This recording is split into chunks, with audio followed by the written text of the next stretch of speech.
Good morning and welcome to Rose Red Homestead. The three things that we focus on in this channel are food security, self-reliance, and emergency preparedness.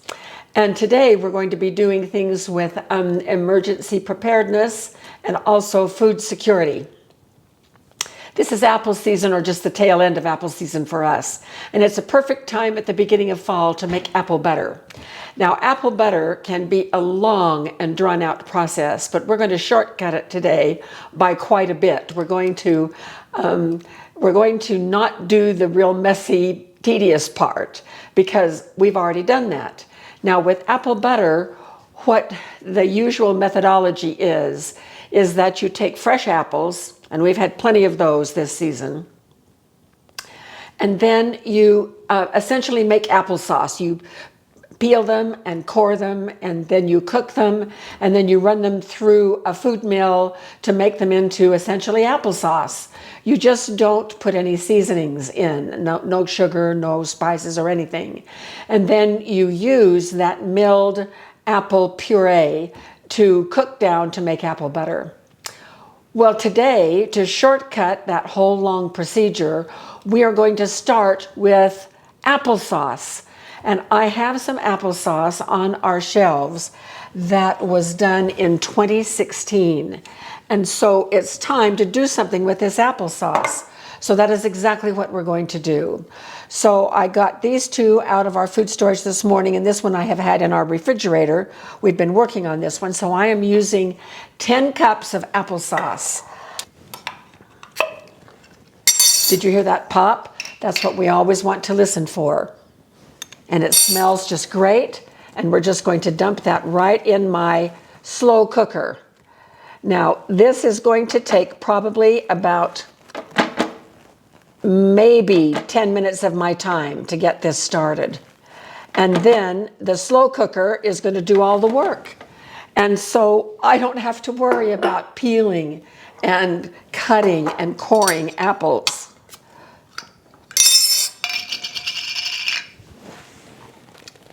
Because I've done it right here. Now, with my applesauce, I sometimes do put a little sweetener in. It just depends. I never put more than about a couple of tablespoons per quart.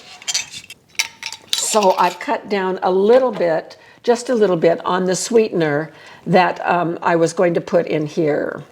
Now, this is a compilation of recipes that I have gathered across the internet. I've looked at the USDA recipe. It has too much vinegar for my taste, but the reason that they do that is because they can it, or they give directions for canning it, and they want to be sure that the pH is at the right spot. Well, I want that as well, and I'm just going to test that using litmus paper, and I'm going to start right now. So here is my litmus paper, just these little strips. I'm going to grab a strip. We're going to just stick it right in here. And then Jim is going to come up and get a good close-up here.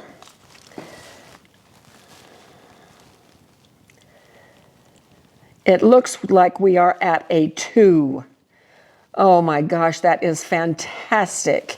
So the acidity of this applesauce as we start is very low, meaning that the acid is very high. We need it to be below 4.6. That's the cutoff for acidity. Anything that is below 4.6 is okay to can. And so our applesauce is perfectly fine to can. We're going to see what the cooking does to it. We'll be testing that pH at the end before we bottle it.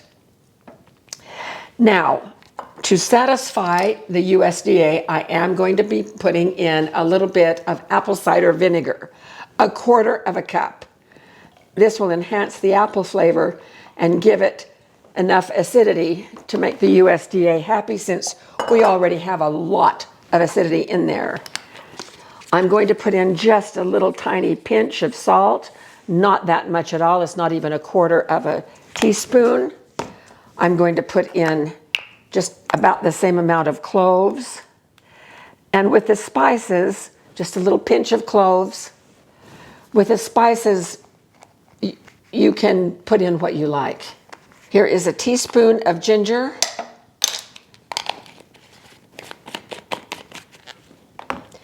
And a teaspoon of cinnamon.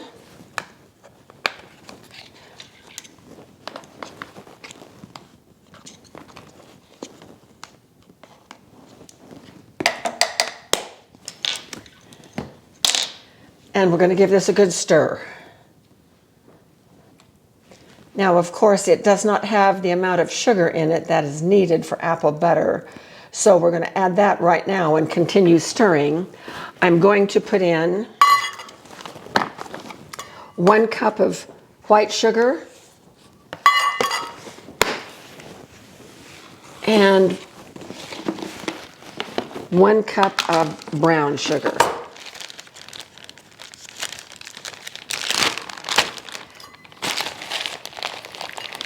And it is getting hard.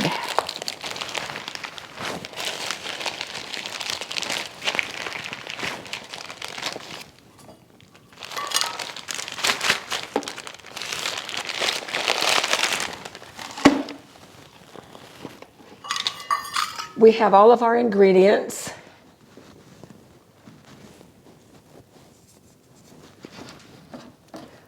So we'll do a good stirring here to get everything mixed.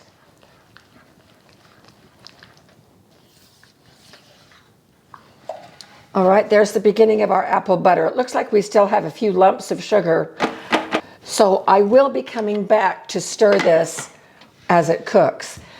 I'm done. That's all it takes. I'll be checking it throughout the day, but we're going to now turn this on low heat and just let it cook down for about 6 hours. So here we go.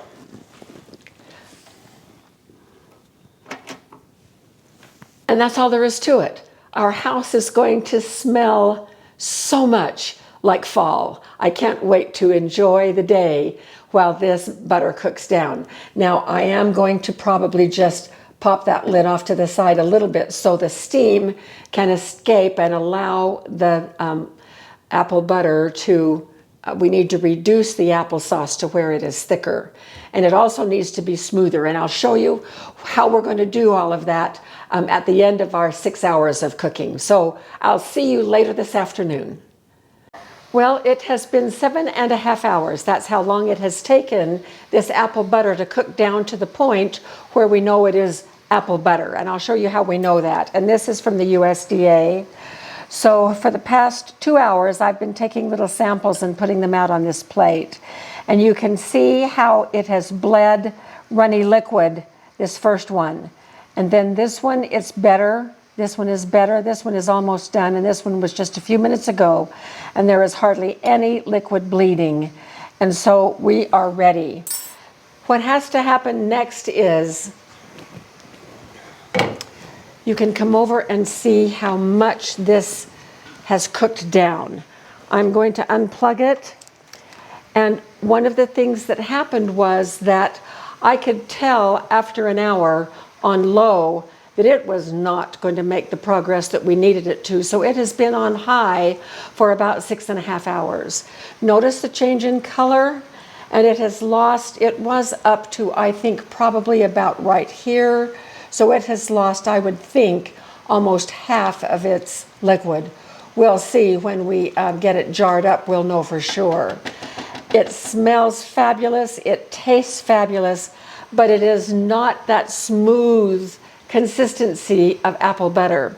And to get there, we are going to use my immersion blender. And because I don't want any of that to splatter up and burn my arm, I'm going to put on my long heat glove right here.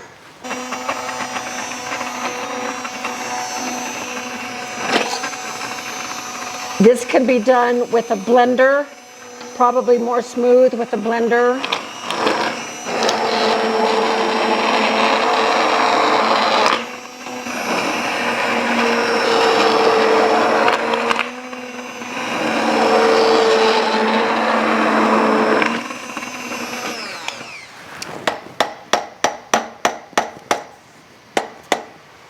Now, over in the steam canner, I have the jars. They are sanitizing. the processing time for this apple butter is only 10 minutes. And the USDA tells us that anything that is processed for 10 minutes or less must go into sanitized jars. So those have been over in the canner for about 10 minutes boiling away. So I'm going to get them one at a time. They're going to be hot, and we'll scoop up the apple butter in there and see how much we get.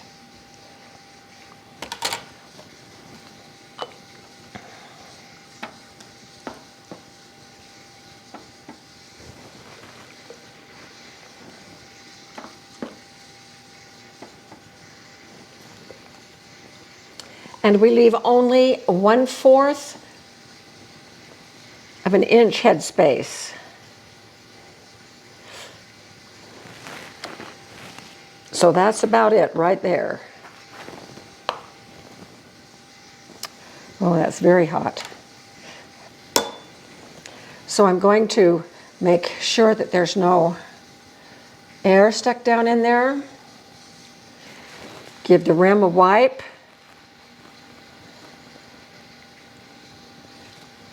Place the lid and the ring.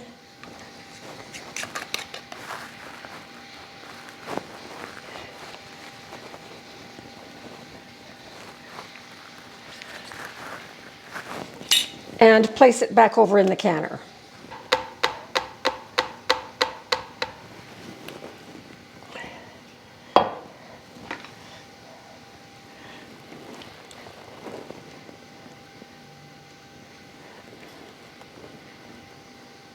We are just a little shy on headspace here, but it's going to be okay.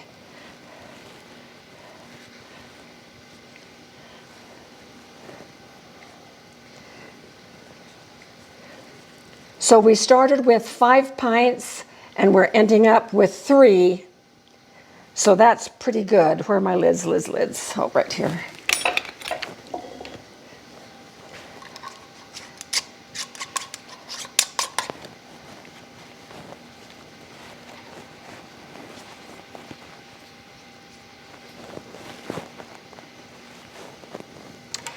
Okay, this is going in the canner, and just as soon as we have a whole billowing amount of steam coming out of the canner, we will set the timer for 10 minutes, let them process, and then we will come back when we're ready to take them out. We scraped this bowl clean. Look at this. All right, they are done. Beautiful caramel colored apple butter. One thing that I just love about the steam canner is that the jars come out squeaky clean. It is so nice. When we ask for folks to tell us what they would like for us to include in our new RRH class sequence that we are starting, one of the requests, in fact, there were a couple of requests for apple butter as a class. And I just felt like apple butter wasn't long enough. There wasn't enough material for an entire long class. And so I just decided to do it in this video, and it has worked out perfectly. I think that my total time on this whole process, I would have to say, was 20 minutes or less all total, maybe 25 minutes tops. In a whole process that took about 8 hours to do altogether. So that is not a bad return on our investment if we start with applesauce. Now, do you have to start with homemade applesauce? No. You can just buy unsweetened applesauce in the stores and do the very same thing with it. It's just, it takes a long time for the applesauce to cook down and get to the consistency of apple butter. And then you do need to smooth it out in either a blender or with an immersion blender. I have really enjoyed this process. We have not done apple butter very much. I think maybe I've done it 2 other times in my entire life, and that's a long time. So we're happy to have these 3 pints, and we'll enjoy them a lot on our biscuits, on homemade bread and toast. So I hope this was useful to you. Make some apple butter. It's fall. Thanks for being with us, and we'll see you very soon for another video.